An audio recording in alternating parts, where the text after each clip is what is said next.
Inilah Injil suci menurut Lukas. Sekali peristiwa, Yesus berkata kepada murid-muridnya, ada seorang kaya yang selalu berpakaian jubah ungu dan kain halus, dan setiap hari ia bersukaria dalam kemewahan. Dan ada seorang pengemis bernama Lazarus, badannya penuh dengan borok, berbaring dekat pintu rumah orang kaya itu, dan ingin menghilangkan laparnya dengan apa yang jatuh dari meja orang kaya itu. Malahan anjing-anjing datang dan menjilat boroknya. Kemudian matilah orang miskin itu, lalu dibawa oleh malaikat-malaikat ke pangkuan Abraham. Orang kaya itu juga mati lalu dikubur. Dan sementara ia menderita sengsara di alam maut, ia memandang ke atas, dan dari jauh dilihatnya Abraham dan Lazarus duduk di pangkuannya. Lalu ia berseru, katanya, Bapa Abraham, kasihanilah aku. Suruhlah Lazarus supaya ia mencelupkan ujung jarinya ke dalam air dan menyejukkan lidahku, sebab aku sangat kesakitan dalam nyala api ini.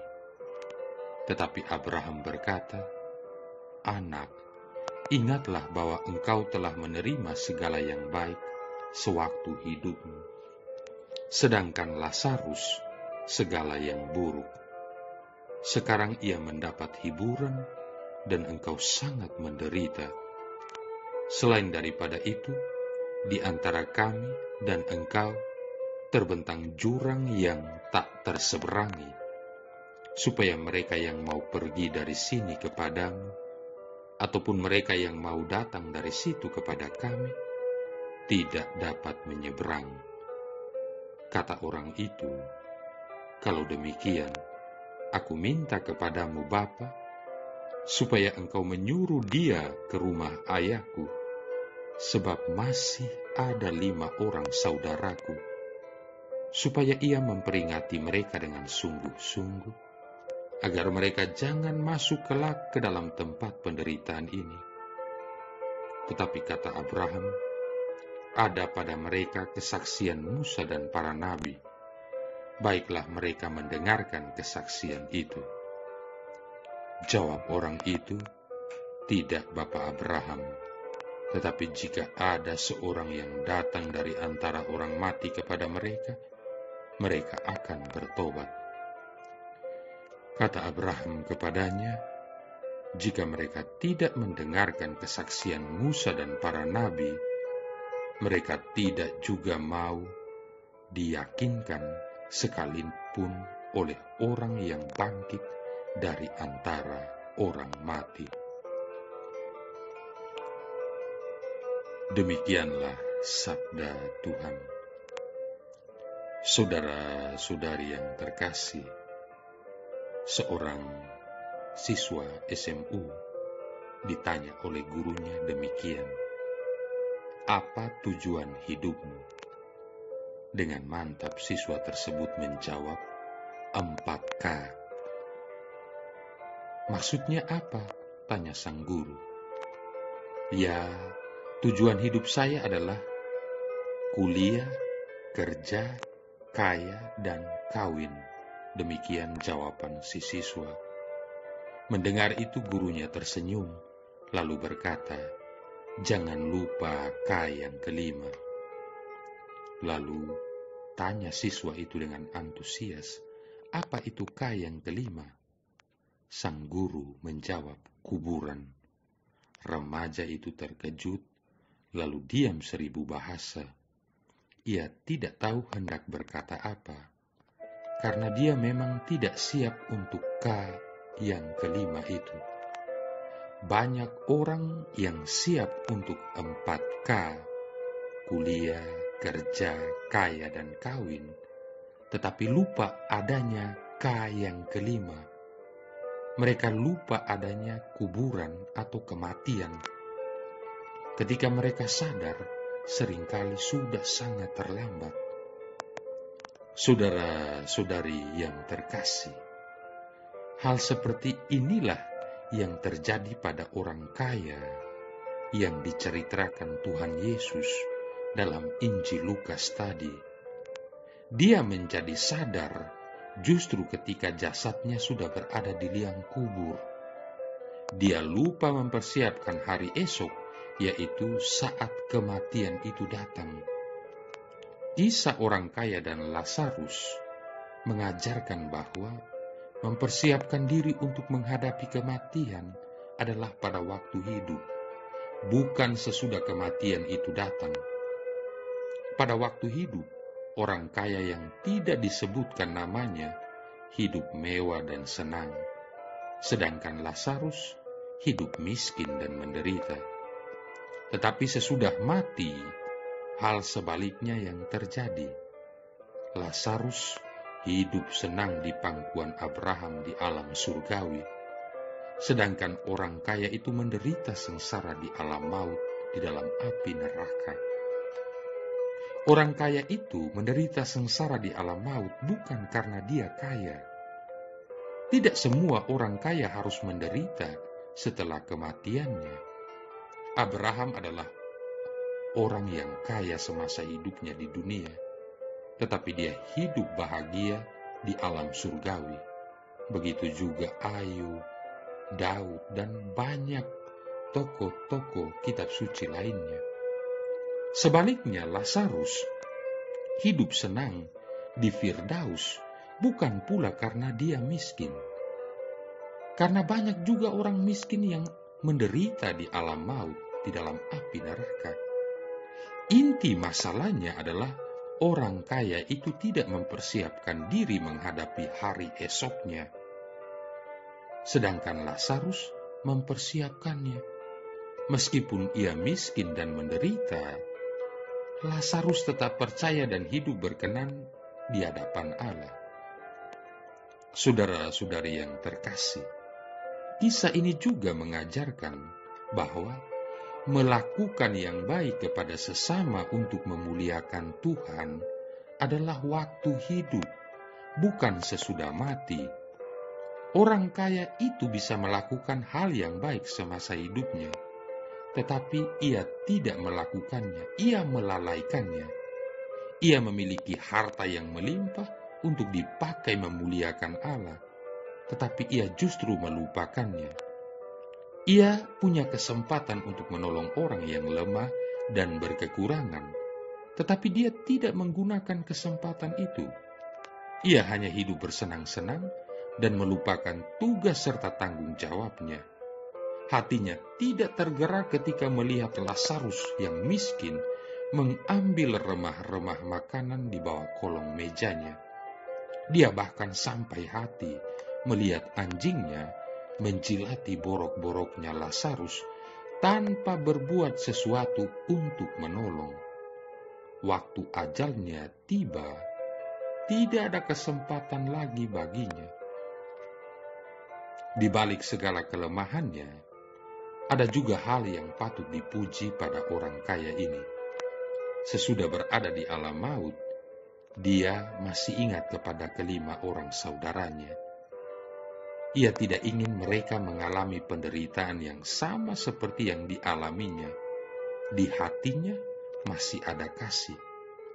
Maka dia meminta agar Abraham mengutus Lazarus untuk pergi kepada saudara-saudaranya dan memperingatkan mereka supaya bertobat.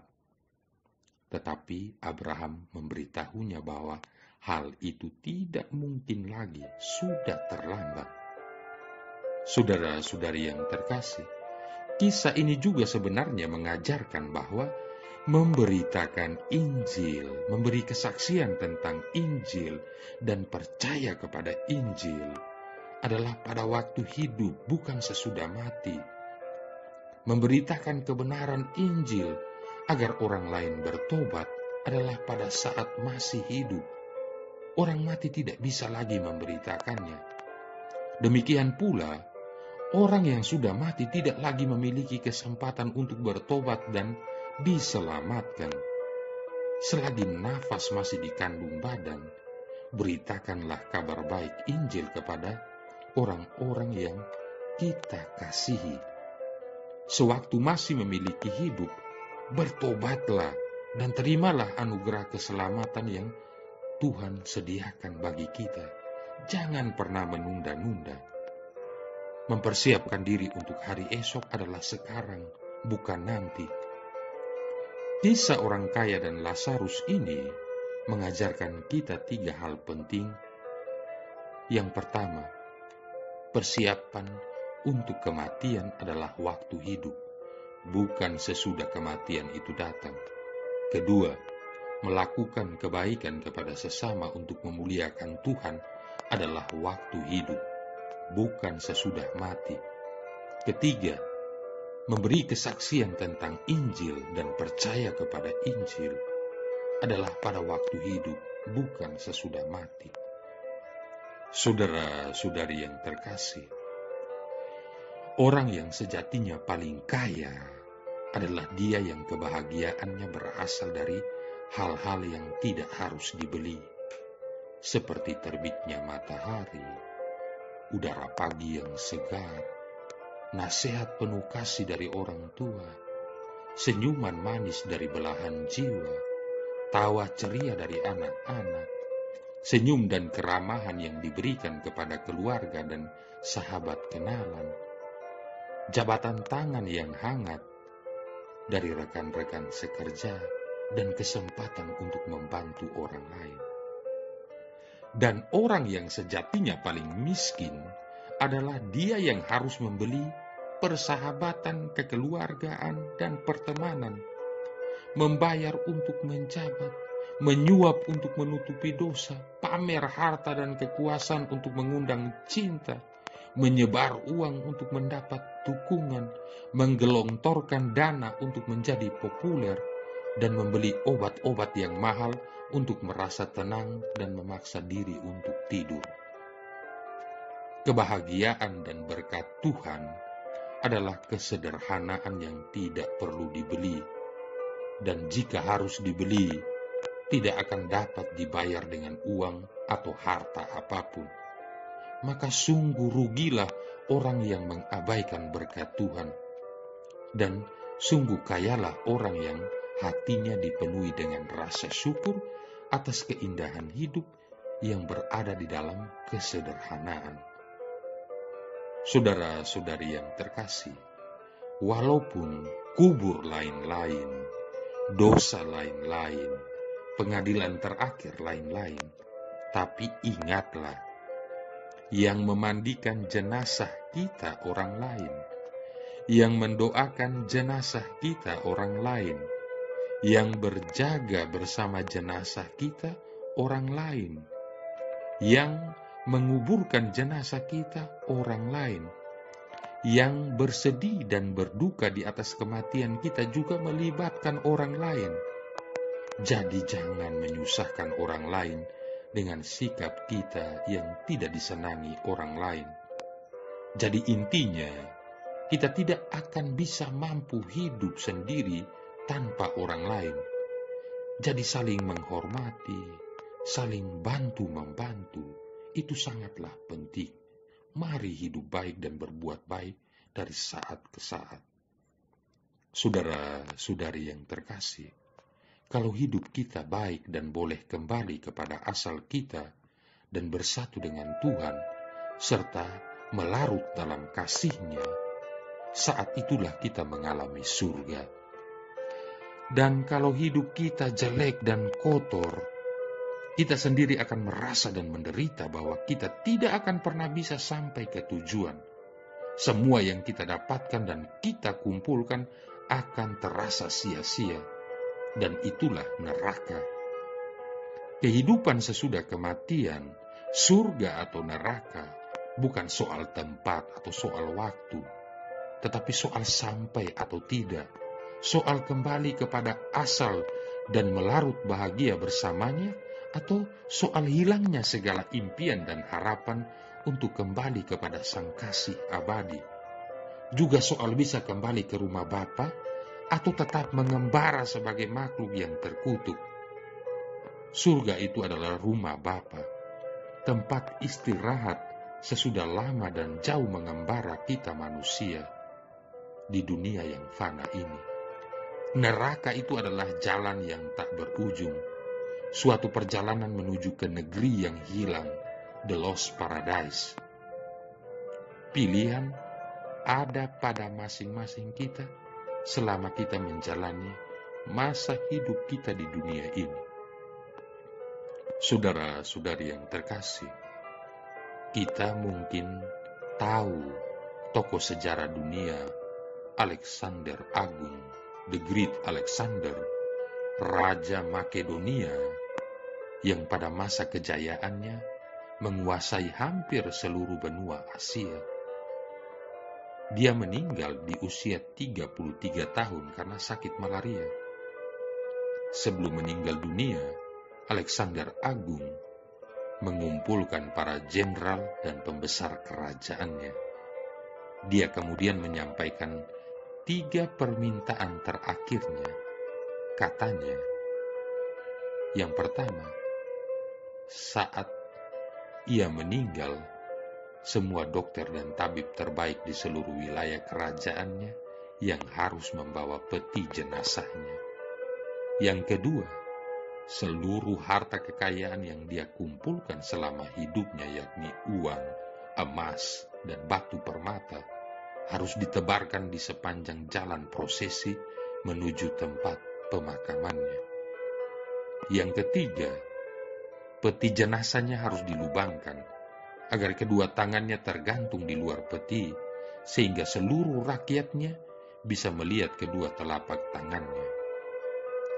Salah seorang jenderal yang terkejut dengan permintaan yang aneh dari sang raja, kemudian meminta sang raja untuk menjelaskan permintaannya tersebut. Lalu kata Alexander Agung, yang pertama, saya ingin dokter dan tabib terbaik yang membawa peti jenazah saya untuk menunjukkan kepada semua orang bahwa di saat ajal menjemput, bahkan dokter dan tabib terbaik di dunia sekalipun tidak memiliki kemampuan untuk menyembuhkan, apalagi menghidupkan. Yang kedua, saya ingin jalan menuju pemakaman saya ditaburi dengan semua harta kekayaan saya, agar semua orang bisa melihat bahwa semua kemakmuran material yang diperoleh di bumi akan tetap tinggal di bumi, tidak pernah bisa dibawa serta. Yang ketiga, saya ingin tangan saya tergantung di luar peti jenazah, agar semua orang mengerti bahwa kita datang ke bumi dengan tangan kosong, dan meninggalkan bumi juga dengan tangan yang kosong, setelah harta kita yang paling berharga, yaitu waktu, habis. Saudara-saudari yang terkasih, waktu adalah anugerah Tuhan yang paling berharga karena terbatas. Kita mungkin dapat menghasilkan lebih banyak kekayaan, tetapi kita tidak dapat menambahkan lebih banyak waktu untuk hidup kita. Orang yang memberikan waktu dan perhatiannya untuk sesama lebih bernilai daripada orang yang mengumpulkan banyak harta materi. Harta materi bisa dicari lagi, namun waktu tidak mungkin bisa kita tambah. Semoga Tuhan menganugerahkan lebih banyak waktu, dan semoga kita memiliki kearifan untuk membaginya kepada sesama, teristimewa untuk kemuliaan Tuhan. Marilah berdoa. Allah Bapa kami, penguasa alam semesta, Engkau menghendaki dirimu menjadi harta kekayaan bagi siapapun yang percaya kepadamu. Kami mohon, semoga iman kepercayaan kami berkembang dengan suburnya dan mempersatukan serta merukunkan umat manusia. Demi Yesus Kristus Putramu Tuhan dan pengantara kami, yang bersama dengan Dikau dan Roh Kudus hidup dan berkuasa, satu Allah sepanjang segala masa. Tuhan memberkati kita sekalian, Bapa Putra, dan Roh Kudus,